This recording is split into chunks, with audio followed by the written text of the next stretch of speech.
तो कैसे हैं आप सब? उम्मीद है अच्छे ही होंगे। तो ये रहा ऑनरेबल बुक का क्लास 11th का the portrait of a lady chapter first का पार्ट 2। तो चलिए शुरू करते हैं।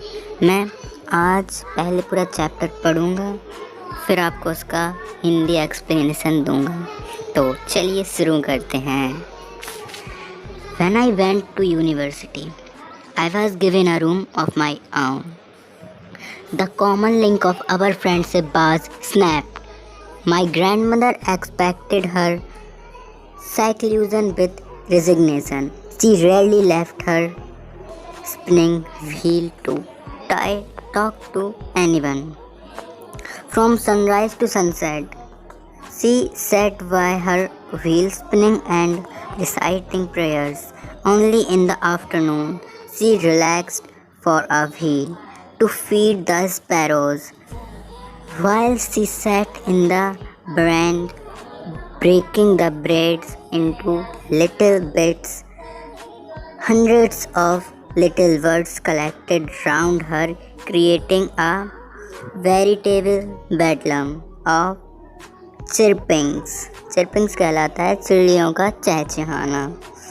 Some came and perched on her legs, others on her shoulders.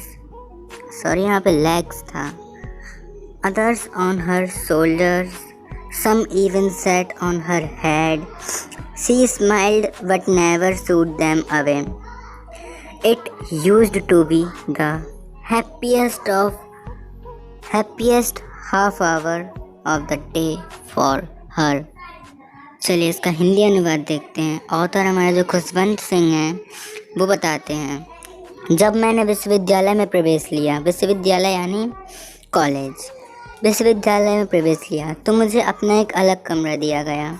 मित्रता की सामान्य कड़ी भी टूट गई थी। मेरी दादी ने अपने एकांत को विरक्ति से स्वीकार कर लिया, मतलब उन्होंने शांतिपूर्ण से अपनी अकेलापन को, लोनलीनेस को स्वीकार कर लिया। अब वह कभी कभी ही अपने चरखे को किसी से बात करने के लिए रोकती। चरखा यानी उनका जो वो व्हीलचेयर पे बैठे थे उसका चरखा, पहिया। सूर्योदय से सूर्यास्त तक वह अपने चरखे के पास बैठती व प्रार्थना किया करती। केवल दोपहर पश्चात थोड़ी देर के लिए चिड़ियों को भोजन देने के लिए विश्राम करती। जब वह बरामदे में रोटी के छोटे छोटे टुकड़े करने के लिए बैठती तो सैकड़ों चिड़ियाँ उनके चारों ओर एकत्रित हो जाती और चहचहाते हुए एक कोलाहलपूर्ण स्थान बनाती। कोलाहलपूर्ण मतलब हो गया यहाँ पे एक दैविक स्थान बनाती। कुछ आती और उनकी टांगों पर बैठ जाती, कुछ उनके कंधों पर बैठ जाती, कुछ उनके सिर पर बैठ जाती। वे मुस्कुराती पर कभी भी उनको भगाकर नहीं उड़ाती। दादी जी मुस्कुराती तो थीं लेकिन कभी भी उन्होंने उन बर्ड्स को भगाया नहीं। वह समय उनके लिए दिन का सबसे खुशनुमा समय हुआ करता था। यहाँ पे जब ऑथर सिटी में आ गया तब उनकी ग्रैंड माँ भी अकेले अकेले रहने लगे क्योंकि वो हेल्प भी नहीं कर सकती थी। आगे ऑथर लिखते हैं, When I decided to go abroad for further studies, I was sure my grandmother would be upset. I would be away for 5 years and at her age one could never tell. But my grandmother could. She was not even sentimental. She came to leave me at the railway station, but did not talk or show any emotion. Her lips moved in prayer. Her mind was lost in prayer. Her fingers were busy telling the beats of her grocery. Silently she kissed my forehead, and when I left a cherished, the most imprint as perhaps the last sign of physical contact between us. यहाँ पे author बहुत ही emotional बात बताते हैं। चलिए उसका हिंदी अनुवाद बताते हैं आपको। अगर वीडियो अच्छी लगे तो लाइक ज़रूर करना गाइस, आप लोग बिना लाइक करे चले जाते हो। जब मैंने आगे अध्ययन के लिए विदेश जाने का निश्चय किया, आगे अध्ययन के लिए मतलब आगे और जो ग्रेजुएशन वगैरह स्टडीज़ होती हैं उनकी, तो इसके लिए उन्होंने विदेश जाने का निश्चय किया। तो मुझे पक्का विश्वास था, मुझे यानी ऑथर को पक्का विश्वास था कि दादी जी को अच्छा नहीं लगेगा, क्योंकि उन्हें 5 वर्षों के लिए दूर रहना पड़ेगा। ऑथर लिखते हैं, मैं 5 वर्षों के लिए दूर रहूँगा और उनकी उम्र को देखते हुए कोई नहीं कह सकता कि क्या होगा। मतलब ऑथर कहते हैं कि शायद भगवान ना करे ऐसा हो कि उनकी डेथ हो जाए। मैं 5 वर्षों के लिए दूर रहूँगा, ऑथर ने ऐसा कहा। ऑथर लिखते हैं, लेकिन मेरी दादी कह सकती थीं, वह भावुक भी नहीं हुई, वह मुझे रेलवे स्टेशन तक छोड़ने भी आए, लेकिन उन्होंने ना तो कोई भी बात कही, ना कोई भाव दिखाया।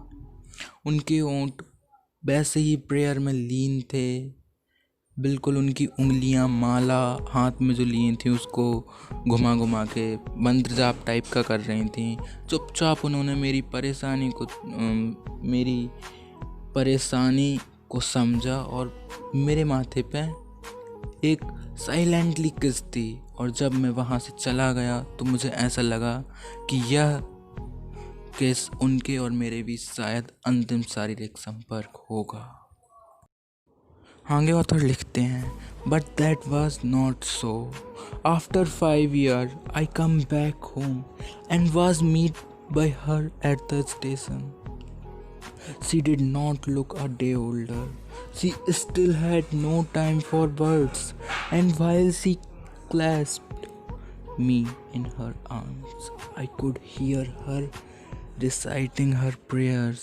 Even on the first day of my arrival, her happiest moments were with her sparrow, whom she fed longer, and with frivolous rebukes.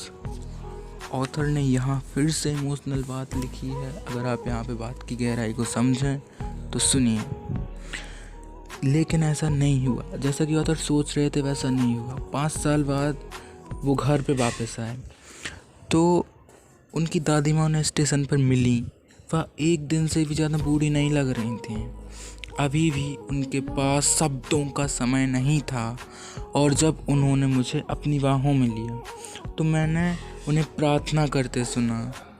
मेरे आने के पहले दिन भी उनके खुशी भरे क्षण चिड़ियों के साथ थे, जिन्हें उस दिन उन्होंने ज़्यादा देर तक खाना दिया और मधुर झिकड़ियाँ भी दीं।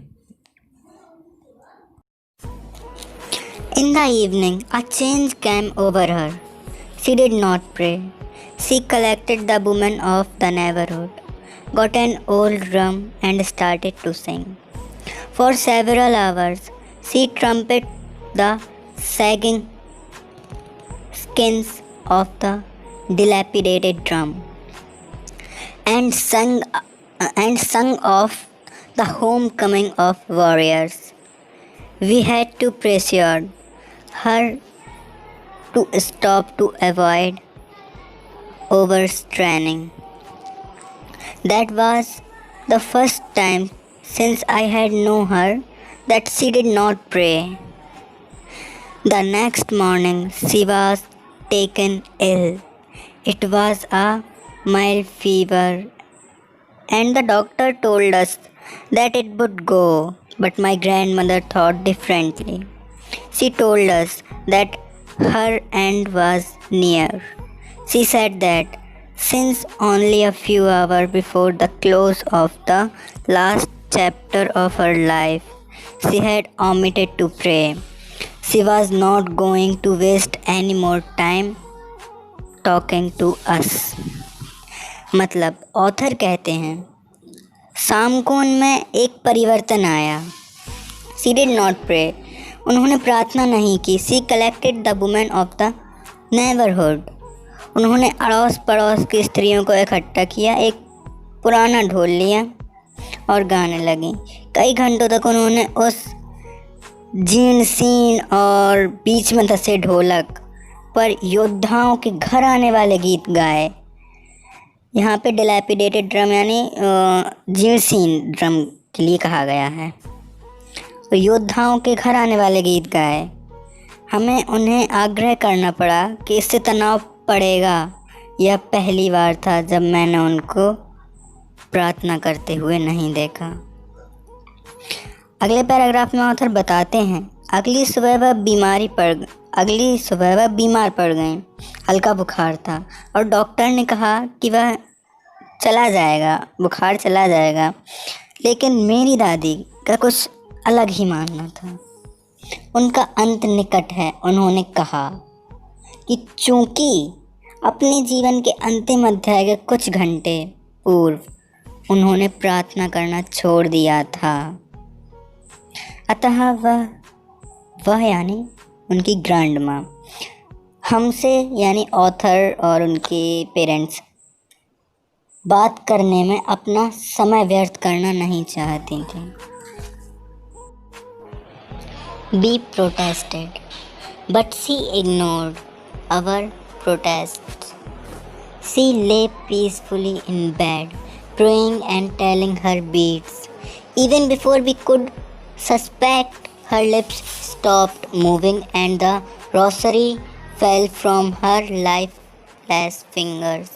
A peaceful pallor spread on her face and we knew that she was dead. मतलब ऑथर बताते हैं, हमने उनका विरोध किया किंतु उन्होंने हमारे विरोध को नकार दिया। वह अपने बिस्तर पर प्रार्थना करती नहीं, वह माला फिराती नहीं। इसके पहले कि हम शक करें, उनके ओंठ हिलना बंद हो गए और माला उनकी उंगलियों से नीचे गिर गई। एक शांतिपूर्ण फीकापन उनके चेहरे पर फैल गया और हम जान गए कि वह मर गए। आगे ऑथर बताते हैं, We lifted her off the bed and, as is customary, laid her on the ground and covered her with a red shroud. After a few hours of mourning, we left her alone to make arrangement for her funeral. In the evening, we went to her room with a crude stretcher to take her to be cremated. यहाँ पे cremated का मतलब ceremony, जो death ceremony होती है। The sun was setting and had lit her room and veranda with a blaze of golden lights. We stopped halfway in the courtyard, all over the veranda and in her room right up to where she lay dead and stiff warped. In the red shroud, thousands of sparrows sat scattered on the floor. There was no chirping. We felt sorry for the birds, and my mother fetched some breads for them. She broke it into little crumbs, the way my grandmother used to, and threw it to them. The sparrow took no notice of the bread. When we carried my grandmother's corpse off, they flew away quickly. Next morning, the sweeper swept the bread crumbs into the dustbin. Author बताते हैं, जब उनकी दादी माँ ख़त्म हो जाती हैं तब उसके बाद क्या होता है। उसके बाद ऑथर लिखते हैं, हमने उन्हें बिस्तर से उतारा और जैसा कि रिवाज है उन्हें ज़मीन पर लिटाया और उन्हें एक लाल कफन से ढक दिया। कुछ देर तक शोक करने के बाद हमने उनके अंतिम क्रिया के संस्कार के आयोजन के लिए वहाँ अकेला छोड़ दिया, दादी माँ को अकेला छोड़ दिया। शाम को हम एक अर्थी लेकर उन्हें दाह संस्कार के लिए लेकर उनके कमरे में गए। सूर्य अस्त हो रहा था और उनके कमरे व बरामदे में एक सुनहरा उजाला प्रकाशित हो रहा था। उनके रूम में हम अहाते के मध्य में रुक गए, मतलब रास्ते के मध्य में रुक गए। पूरे बरामदे में और उनके कमरे में, जहाँ वे मृत अवस्था में लाल कफन में ढकी थीं, हज़ारों चिड़ियाँ, वही चिड़ियाँ थीं जिन्हें वो खिलाया करती थीं, फर्श पर बैठी थीं। आज कोई चहचहाट नहीं हो रही थी। हमें पक्षियों के लिए दुख हुआ और मेरी माँ उनके लिए रोटी लेकर आई। उन्हें उसी तरह से छोटे छोटे टुकड़ों में तोड़ा जैसा कि दादी माँ तोड़ा करती थीं उन्हें उनकी ओर फेंक दिया। चिड़ियों ने उन पर ज़रा भी ध्यान नहीं दिया। जब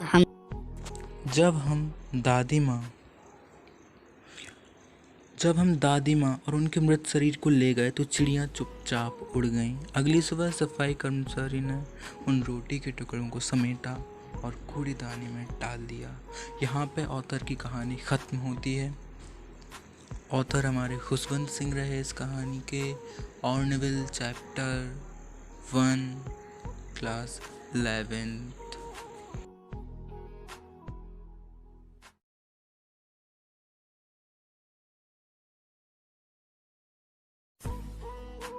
In the crossfire